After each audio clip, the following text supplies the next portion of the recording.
My name is Elena Voss, and if you're watching this, you're about to witness the single most humiliating, infuriating, and ultimately liberating morning of my entire life. But before I take you down that rabbit hole of chaos, I want to know, where are you watching from right now? Drop your city or country in the comments. I'm in a coffee shop in Chicago, typing this out on a laptop that 24 hours ago, I couldn't even afford to buy a loaf of bread with. Funny how fast things change. And speaking of change, if you haven't already, hit that subscribe button and turn on the bell notification. Because this story isn't just about revenge, it's about the moment a puppet cuts her own strings. Trust me, you don't want to miss a single word. It started at 8:07 a.m. on a Tuesday that I will remember until the day I die. Not because it was particularly cold or rainy, but because the universe decided to serve me a slice of humble pie with a side of public disgrace. I was at the local grocery store, the one with the squeaky carts and the cashier, Margaret, who always asks about my mother. I had a basket with the essentials: oat milk, eggs, avocados, a bag of dark roast coffee, and a single pack of chicken thighs for dinner. It was a mundane haul, the kind of ordinary purchase that anchors a normal life. I swiped my debit card with the casual confidence of a woman who knows her balance is healthy. I had checked it just 2 days prior. $43,211 and some change, my safety net, my freedom fund. My father's generous monthly allowance that I'd been conditioned to see as a gift, not a leash. The machine beeped. Red light, declined.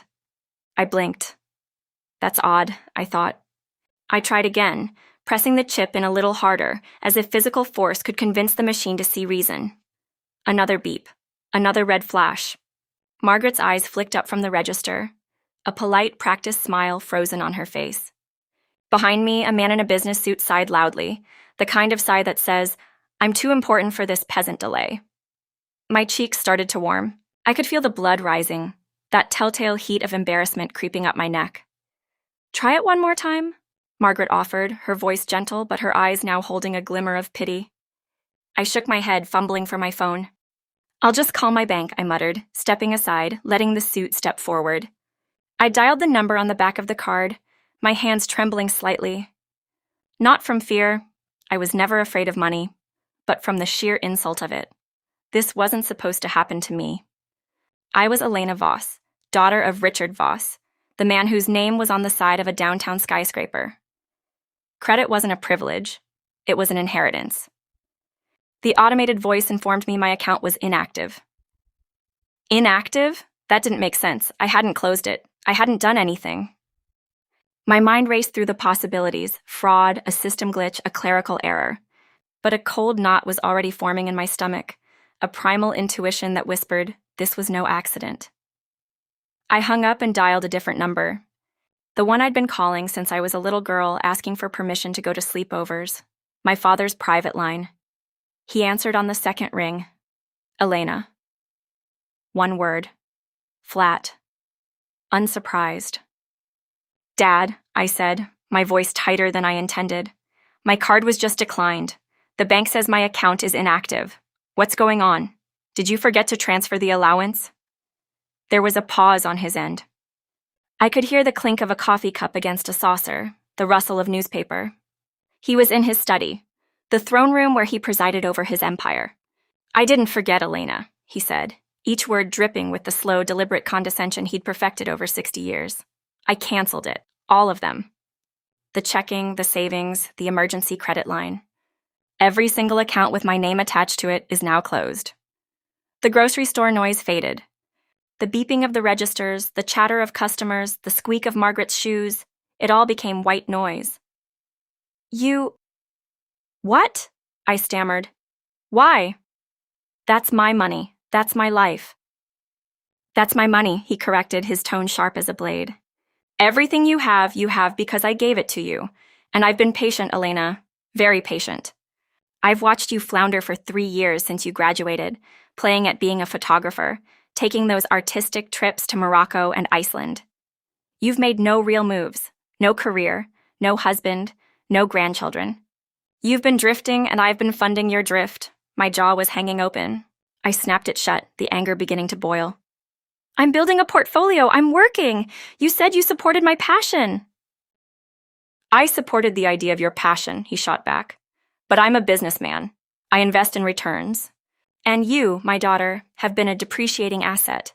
So I'm cutting my losses. The accounts are frozen. The trust is dissolved. You want money now? You'll have to earn it.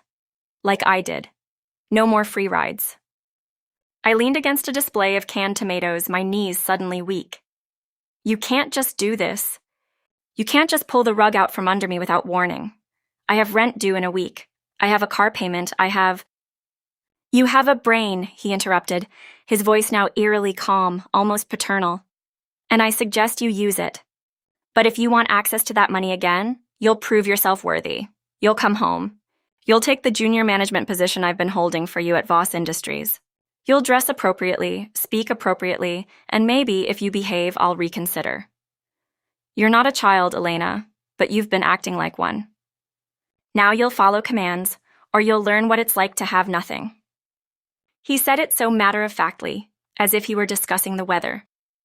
As if my entire existence was just a line item on his balance sheet. I opened my mouth to scream, to cry, to say something that would cut him as deeply as he had just cut me. But nothing came out. I was speechless. Complete, absolute catatonic silence. I'll expect your decision by the end of the week, he said, and then the line went dead.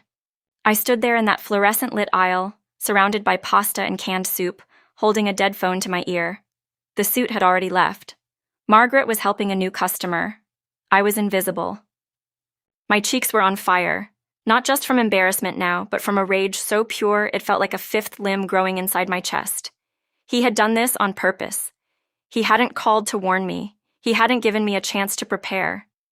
He waited until I was in the most mundane, vulnerable moment of my life, a Tuesday morning grocery run. And he pulled the pin on the grenade. I couldn't stay there. I couldn't look at the oat milk without wanting to throw it through a window. I muttered an apology to Margaret, abandoned my basket, and walked out. The Chicago air hit me, crisp and unforgiving, but it did nothing to cool the inferno inside me. I got into my car, a sensible sedan, not flashy but reliable, and sat there, gripping the steering wheel until my knuckles went white. I didn't cry. I was too furious for tears.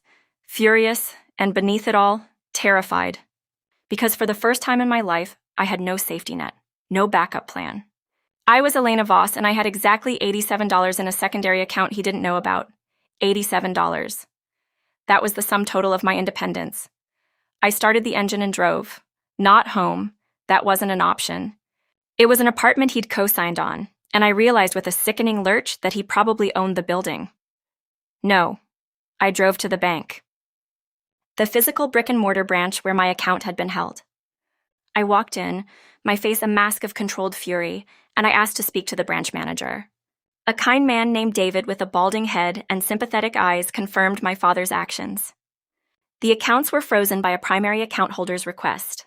There was nothing I could do. The money was gone, not in a thief's pocket, but in a vault controlled by my father's ego. I left the bank in a daze, and that's when I looked at my phone. 32 missed calls. 32. All from my father's office number, his personal cell, and my mother's line, which she never used unless he asked her to. My heart hammered. Why was he calling? Had he changed his mind? Was he gloating? I scrolled through the list, my thumb hovering over the redial button, but something stopped me. A tiny, defiant voice in the back of my head that said, "Don't. Let him stew. Let him wonder." I was about to silence the phone and drive home when a text message popped up from an unknown number. It read, "Your father is panicking. Check the news. Now." I blinked. News? What news? My hands were shaking as I opened a browser app. And there it was, at the top of the feed, a headline that made my stomach drop through the floorboards. Voss Industries CEO under federal investigation for embezzlement. Sources say daughter's sudden account, freeze may be attempt to shield assets. I read it 3 times, the words blurred and refocused. Federal investigation, embezzlement, asset shielding. My name wasn't mentioned, but the implication was clear. My father hadn't canceled my cards because he was teaching me a lesson about responsibility. He had frozen my accounts to scrub a financial trail.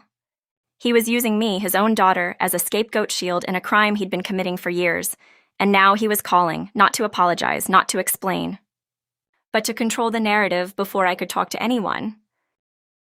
I stared at the phone as it buzzed again in my hand. Call number 33. And for the first time that morning, I smiled. It wasn't a warm smile.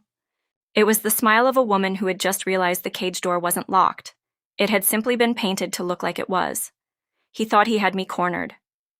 He thought I'd come crawling back, begging for scraps, ready to play the dutiful daughter. He was wrong. I declined the call. I put the phone in my pocket. And I drove not to my apartment, but to a coffee shop where I could think, where I could plan, because my father had just made the biggest mistake of his life. He had cut me off from his money, yes, but in doing so, he had also cut me loose from his loyalty. He had shown me exactly who he was, and now I had nothing to lose.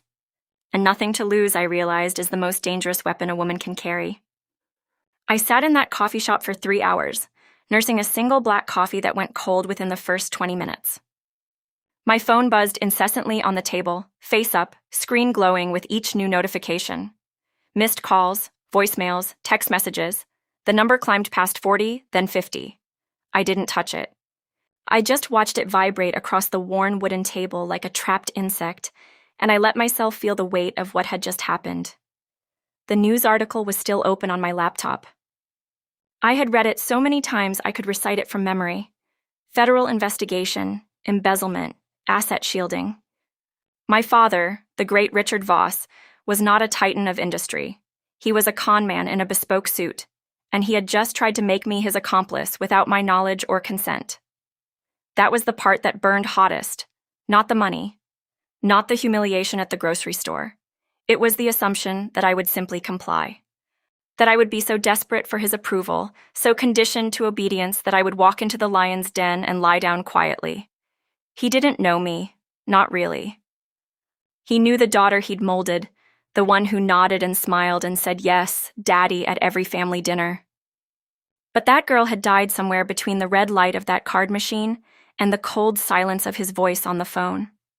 I started making calls, not to him, to people who actually mattered.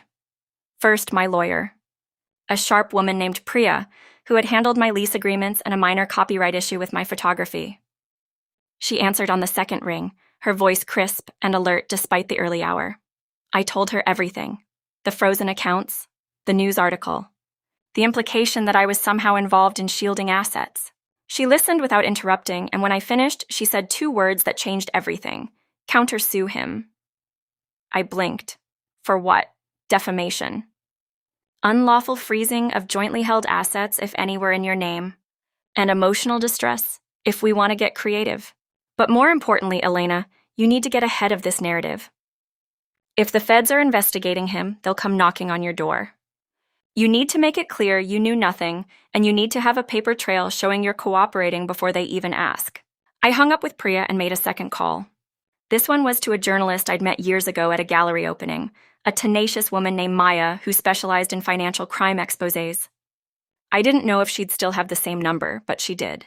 And she was hungry. Richard Voss's daughter? She said, her voice crackling with barely contained excitement. You're calling me? This is either a trap or the story of the year. Neither, I said. I'm calling to give you the truth. No strings attached. But I want one thing in return. Name it. I want to be the one who tells the story first, before my father can spin it. Before his PR team can paint me as a disgruntled brat. I want my voice in the record. Maya paused.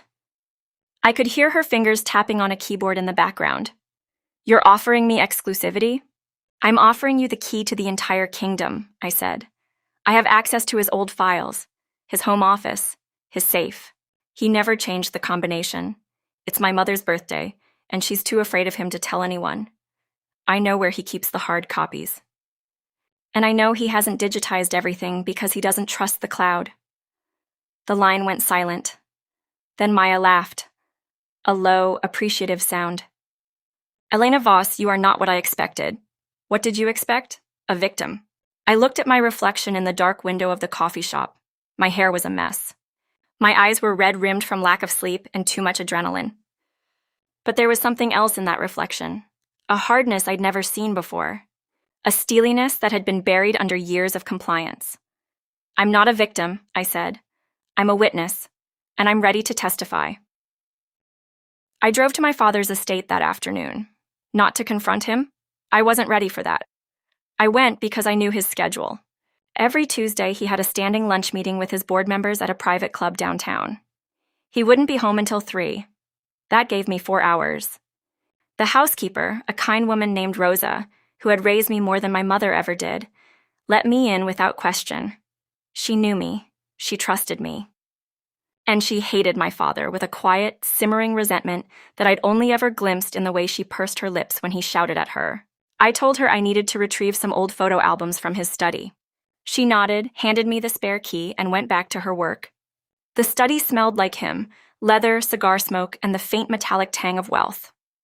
The walls were lined with books he'd never read, trophies he'd bought, and framed photographs of himself shaking hands with politicians. I went straight to the painting behind his desk, a hideous abstract piece he'd bought at a charity auction. I'd watched him unlock the safe behind it a dozen times over the years. He never thought I was paying attention. He never thought I was smart enough to remember the sequence. 807-19. My mother's birthday, July 28th, 1969. The safe clicked open. Inside were stacks of folders, not digital records, not encrypted files. Old-fashioned paper documents with signatures, dates, and amounts that would make your eyes water. I pulled out the thickest one. The label read Offshore Holdings, Cayman. I opened it and started photographing every single page with my phone. My hands were steady, my breathing was calm. I was no longer Elena the daughter. I was Elena the Avenger. Each one was a piece of a puzzle I hadn't even known existed. Transfers to shell companies, payments to politicians, loans that had never been repaid, because they were never meant to be.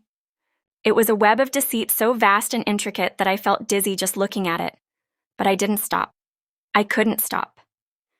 Because with every picture I took, I felt a little piece of my old self fall away. Rosa found me an hour later. She didn't ask questions. She just looked at the open safe, at the phone in my hand, and nodded once. "He deserves it," she said. And then she walked out. I put everything back exactly as I found it.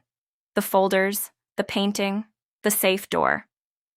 I left the study looking untouched, pristine, oblivious.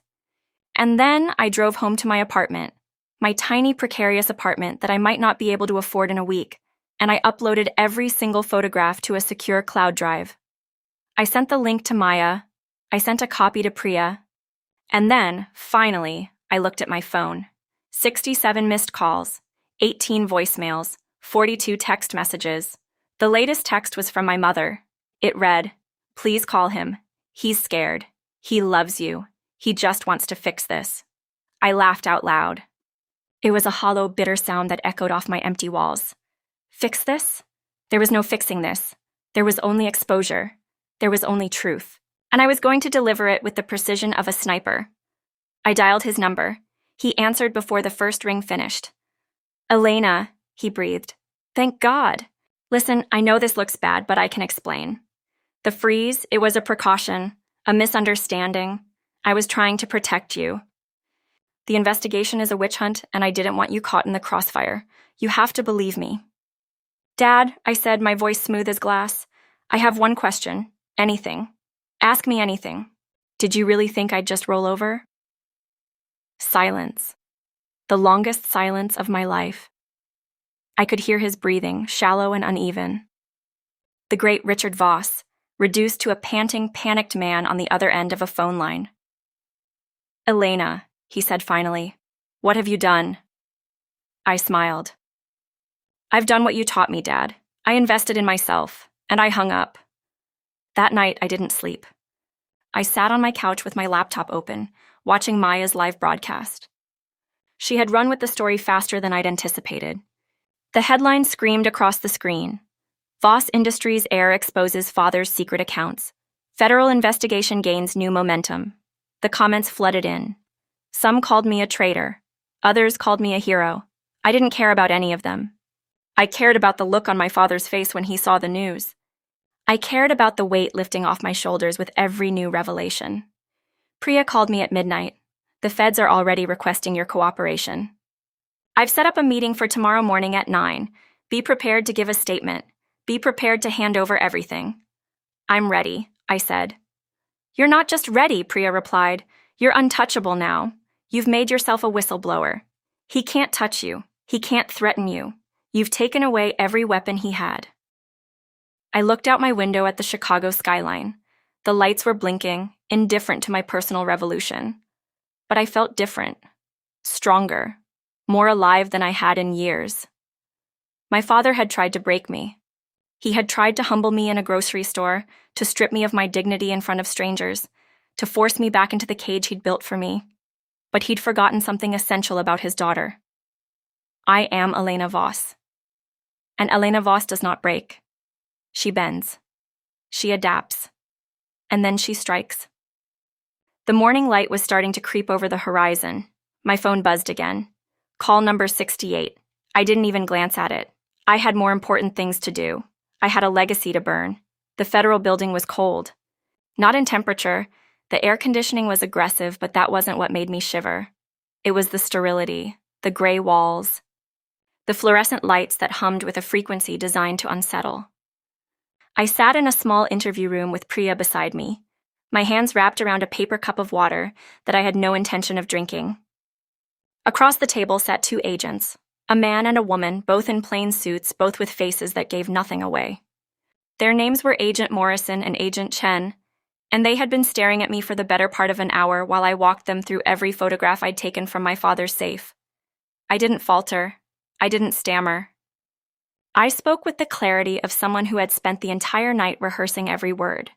The offshore accounts, the shell companies, the bribes disguised as consulting fees. I gave them dates, names, amounts. I gave them the truth, raw and unvarnished, and I watched their expressions shift from skepticism to something that looked almost like admiration. You understand, Agent Chen said, her voice measured, that your testimony will likely result in criminal charges against your father, multiple charges, possibly decades in prison. I understand, I said, and you're willing to testify in open court? To say all of this under oath, in front of him and his legal team? I leaned forward, placing my palms flat on the table. I'm willing to do more than that. I'll bring the photographs. I'll bring the hard copies if you need them. I'll bring his calendar, his emails, his phone records, whatever you want. I have nothing to hide. I never did. He's the one who built this house of cards. I'm just the one who finally blew the wind through it. Agent Morrison exchanged a glance with his partner. Then he nodded. We'll be in touch. Keep your phone on. And Ms. Voss? He paused, his voice dropping a register. You might want to consider security. Your father has a lot of powerful friends. Not all of them are going to be happy about this. I stood up. Priya followed suit. I'll take my chances, I said, and I meant it. The next 72 hours were a blur. I gave 4 more interviews, 1 to Maya for a follow-up piece, 2 to federal investigators, and 1 to a podcast that had been following the Voss Industries scandal like sharks circling chum. My face was everywhere. My name was on everyone's lips. I was either a hero or a villain, depending on which news channel you watched, and I didn't care which label they slapped on me. Labels were for people who needed validation. I needed justice. My father didn't call again, not after the first night. I assumed his lawyers had told him to stay silent, to let the storm pass, but the storm wasn't passing. It was building, and on the 4th day, it broke. The news broke that Richard Voss had been arrested at his downtown office, handcuffed in front of his employees, led out of the building like a common criminal. The footage played on every screen in the city. My father, the king of industry, reduced to a man in a wrinkled suit with his hands behind his back. I watched it in my apartment, curled on my couch with a glass of wine that I'd allowed myself as a reward. I didn't feel satisfaction. Not exactly. I felt something stranger, something that tasted like closure. But closure, I was about to learn, is not the same as peace. My mother showed up at my door 2 days later. She was thinner than I remembered, her hair streaked with gray that hadn't been there a month ago. Her eyes were red. Her hands trembled as she clutched her purse. I let her in because she was still my mother, And because somewhere beneath the layers of bitterness and resentment, I still loved her. Or at least I loved the memory of who she used to be. "He wants to see you," she said. Her voice was barely a whisper. "He's in county jail. He's allowed visitors. He's asked for you specifically." I laughed. I couldn't help it. He wants to see me? After everything? After he tried to make me his accomplice? After he froze my accounts and humiliated me in public? He wants me to visit him in jail? My mother flinched at my tone, but she didn't back down. "Elena, he's your father. He's broken. He's terrified. He's lost everything. And he realizes now, too late, I know, that he treated you terribly. He wants to apologize. He wants to explain." "Explain what?" I demanded. "That he saw me as a tool? That he never loved me? Only controlled me?" "There's no explanation that fixes that, Mom. There's no apology that undoes what he did." She started crying. Silent tears that rolled down her cheeks like rain on a window.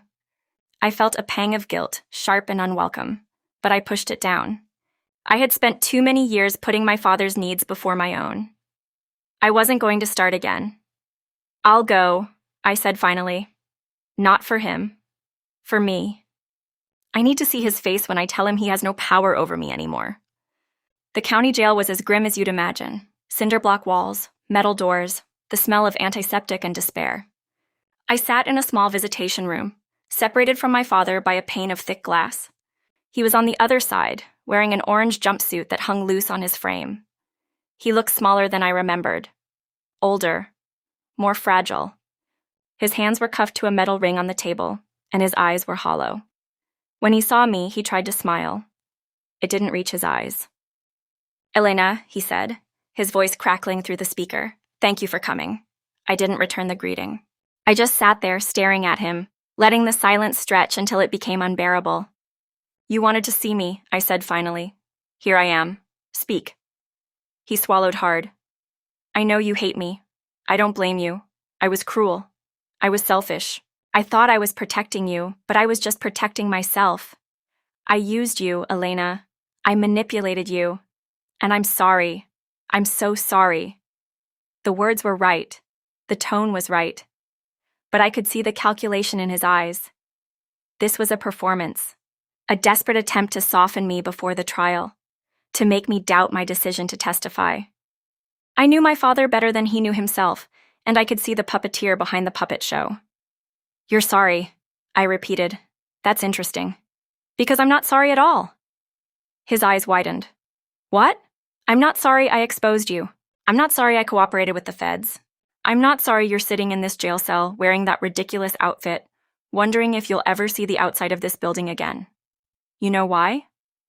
Because for the first time in my life, I feel free. You took my money, but you gave me something better. You gave me my own spine." He opened his mouth to respond, but I held up a hand. "I didn't come here to accept your apology. I came here to tell you that I'm done. Done being your daughter. Done being your puppet. Done playing the role you assigned me. From now on, I'm Elena. Just Elena. And I'm going to build a life that has nothing to do with you or your empire." I stood up. The chair scraped against the concrete floor.